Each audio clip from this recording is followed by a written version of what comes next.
بسم الله والحمد لله والصلاة والسلام على من لا نبي بعده وعلى آله وأصحابه ومن والاه أما بعد فيا إخوتي الكرام وأخواتي الكريمات أحييكم بتحية الإسلام السلام عليكم ورحمة الله وبركاته የተከበራችሁ የአፍሪካ ቲቪ ተከታታዮች ውድ ወንድምና እህቶች አላህ በያላችሁበት ሰላማችሁን ያብዛልንና የተለመደውን ፕሮግራማችንን ዛሬም እንቀጥላለን።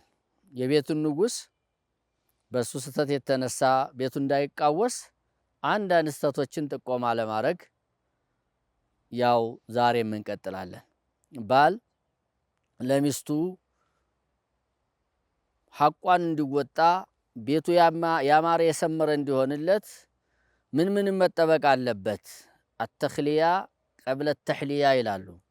መጀመሪያ ራሱን ማስተካከል ከማጌጥ ይገጥማል ይቀድማል ይላሉና ምክንያቱም አንድ ሰው ተጣጥቦ ታላጌጠ ተነቆሻሻው ቢያጌጠው ጌጡ አያምርም። እናም ስተቶችን አርመን ደሞም ጥሩ ባህሪያቶች እኒህኒ ናቸው ብንል መልካም ስለሚሆን በዛም የተነሳ እኒህ ስተቶችን ሰርተን ቤቱ እንዳይጨልምና ቤቱ የንትርክ ቤት እንዳይሆን የቅሬታ ቤት እንዳይሆን ቢያንስ አላህ ይጠብቀንና ስተቶችን ለማረም ኢንሻአላህ ሸሪዓው ባለው መልኩ እየታገልን ያለ ነው። ነብዩ ሰለላሁ ዐለይሂ ወሰለም በሄዱበት መንገድ ላይ ነብዩ ይሄን አይሰሩም ነበር፣ ይሄንን ይሰሩ ነበር፣ ይሄንን ስራው ይሄን አትስራው። በነገራችን ላይ በዛው ጎን ለጎን ጥሩ ባህሪያቶችንም አብረን እያወራን ያለ ነው። ያንንም ወሰዱልኝ። ስተቱን ብቻ አይደለም የምታደሙ፣ ስተቱን ተውት፣ በጎንምና አስታውሳችሁንም መልካም ባህሪያቶች ያዟቸው። ያኔ ቤታችሁ ያማረ የሰመረ የደስታ ቤት ይሆናል፣ ጥሩ ልጆች የሚያድጉበት።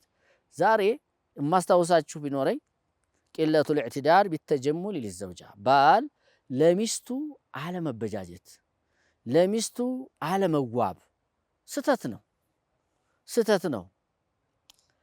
ፈቀለ ሚነል አዝዋጅ መን የዕተዱ ቢተጀሙል ሊዘውጀቲሂ፣ ጥቂት ወንዶች ናቸው ይህንን ትኩረት የሚሰጡት። ለሚስቱ ተበጃጅተው የሚቀርብ ጥቂት ነው።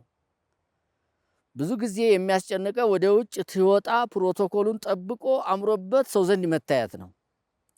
ለሚስቱ ለንግስቱ ግን አምሮበት ተበጃይቶ መቅረብና እሷን ማስደሰት ስሜቷን ማርካት ጉድለት አለና ይሄ ይስተካከል ነው ዛሬ መልእክቴ።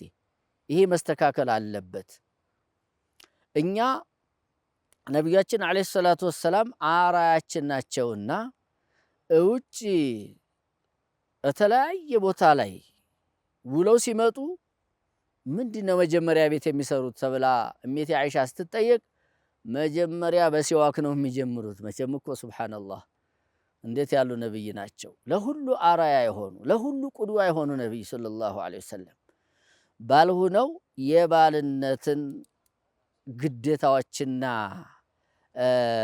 ጥሩ ስነ ምግባሮች ያሳይተውናል። ነብዩ ዐለይሂ ሰላም በህይወት ኑሮው ነው ያሳዩን። ሐቂቃ ሱብሃንአላህ ሰው ውጭ ሲውል የተለያየ ነገር ፊት አፉን ሊያሸተው ይችላል። አየህ የኛ ነብይ እኮ ሰለላሁ ዐለይሂ ወሰለም እንዲህ ያለ ችግር የለባቸውም። እኛን ሊያስተምሩ ነው የሚመስሉት። ምክንያቱም የተለያዩ ሱሐቦች ስለሳቸው ሲናገሩ ላባቸው ይጣፍጣል ይላሉ።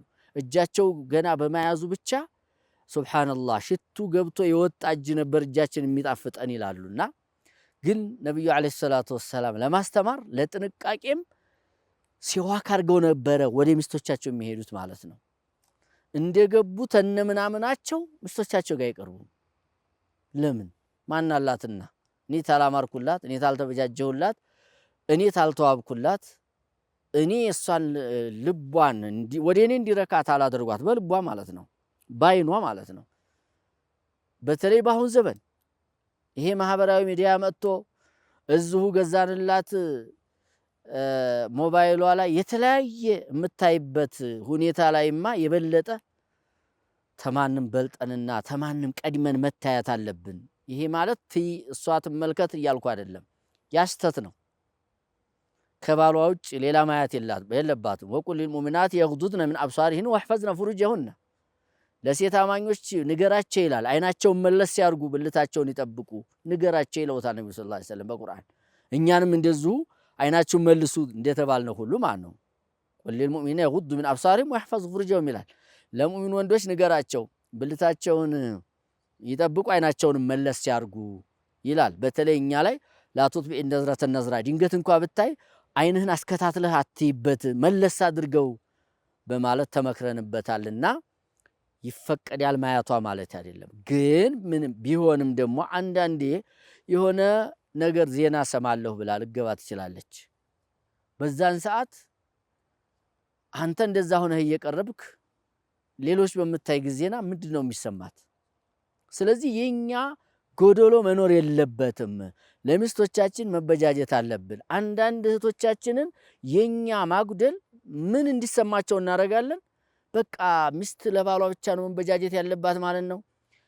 ለኛ እነሱ መበጃጀት የለባቸውም። ተቀለም ማሟላት ውጪ ለኛ እነሱ ማስተካከል የለባቸውም ማለት ነው። ሸሪዓው ያዛቸውም ብለው እስከሚጠረጡ ድረስ አንዴታችንም እንደውም ዘመዴ ናት ጠይቀኛለች። በዚሁ ልክ አድርጎ እንደው የባል ሐቅ ብቻ ነው የሚነገረውና የሚስት ሐቅ ስለምን አይነገርም ብላ ያማከረችብኝ በዚሁ ዓመት አለ። አይ ምናልባት አልሰማሽ ሆነሽ ሊሆን ይችላል እንጂ እንዲሁም ምናልባት ተኛ ጎዶሎ ሊሆን ኑሮ ሊሆን ይችላል እንጂ ሸሪዓ የሁሉንም ሐቅ የሁሉንም መብት የሚጠብቅ ነው። የባል ሐቅ እንዲያለ ሁሉ የሚስትም ሐቅ አለ። ተሐቁ ውስጥ አንዱ አሁን የምናወራው ለሚስቱ ተበጃይቶ አምሮ መገናኘት ወይም ወደ ቤቱ መግባት ሸሪዓ ያዘዘውና ሸሪዓ ያስተማረው የሆነ ነው። ከዚህ ጋር ተያይዞ እብኑ አባስ ትልቅ ያስተማሩን ነገር አለ። እሳቸው እንደሚታወቀው ሐብሩ ሀዚል ኡማ የዚህ ኡማ ዓሊም ናቸው። ቱርጁማኑል ቁርአን ቁርአኑን የሚተረጉሙ ናቸው። ቁርአንን በደንብ አድርገው የሚያብራሩ ማለት ነው። የቁርአን ሐሳብ የሚያስረዱ በነብዩ ሰለላሁ ዐለይሂ ወሰለም አንደበት ዱዓ ተደረገላቸው። አላሁመ አልምሁ ተእዊለል ኪታብ የኪታብን የቁርአን ተፍሲር አስተምረው ብለው ነብዩ ሰለላሁ ዐለይሂ ወሰለም ዱዓ አድርገውለታልና ይሄ ሱሐባ የዚህ ኡማ ሊቅ የሚባለው ወለሁነ ሚስሉ ለዚ ዐለይሂነ የሚለውን ቁርአን ምን ብሎ እንዳብራራው አንዴ ላስታውሳችሁማ፣ ልብ ብላችሁ አዳምጡኝ። ኢኒ ይላል ከራሱ ጀምሮ ነው የሚያወራው። ኢኒ ለኡሂቡ አን አተዘየነ ሊልመርአቲ እኔ ለሚስቴ ልበጃጅላት እወዳለሁ። ከማ ኡሂቡ አን ተተዘየነ ሊየል መርአቱ ይላል። ሚስቴ ለእኔ ትትበጃጅልኝ ስትዋብልኝ እንደምወደው ሁሉ እኔም ለሷ ልዋብላት እወዳለሁ አለ። ለምን ብሎ ማስረጃውን ሲያቀርብ ምን አለ? ሊአነ አላህ ተዓላ የቁል አላህ በቁርአን ይላልና ወለሁነ ሚስሉ ለዚ ዐለይሂነ ቢልማዕሩፍ ወለሁነ ለነሱ ለሚስቶች አላቸው ይላል ቁርአኑ።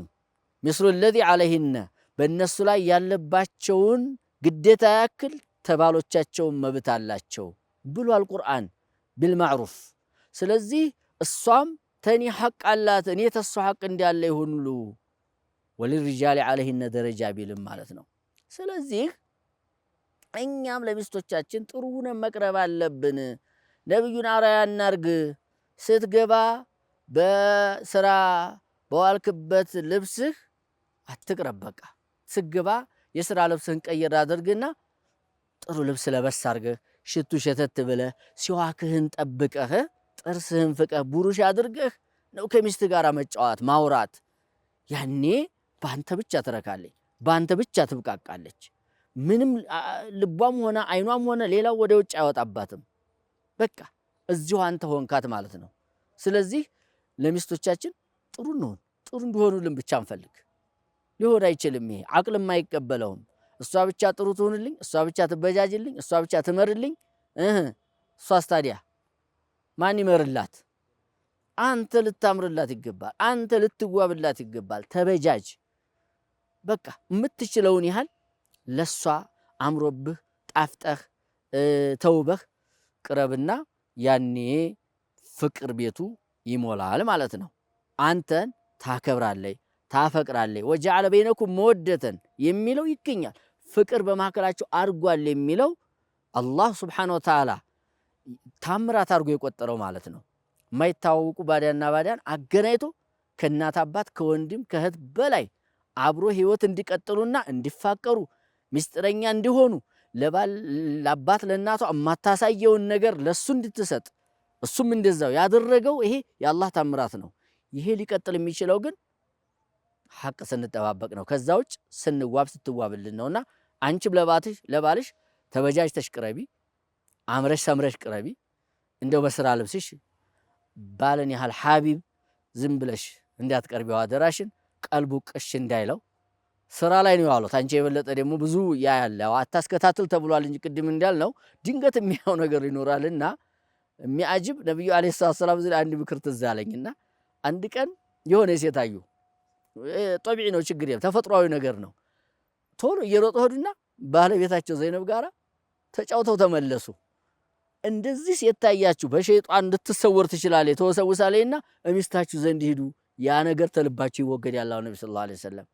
ስለዚህ ያሰበውን ነገር ዛያየውን ነገር መመለሻ ትሆነዋለሽ አንቺ እንድትመለሹ አይኑ ፈኢኑ አገዱ ሊልበሰር በማግባት እኮ ነብዩ ሰለላሁ ዐለይሂ ወሰለም የሚገኘውን ጥቅም ሲነገሩ አይን ይመልሳል ብልት ይጠብቃል ነው ያሉት። የአይኑ መመለሻ ሁኚ አንተም ላይ ነው መመለሻ ሁን። ያኔ ፍቅሩ ተሰፍኖ ውደታው መጥቶ እዝነቱም ተከትሎ ያማረ ቤት የደስታ ቤት ይሆናል። አላህ ያድርግልን። والله أعلم وبالله التوفيق والسلام عليكم ورحمة الله وبركاته.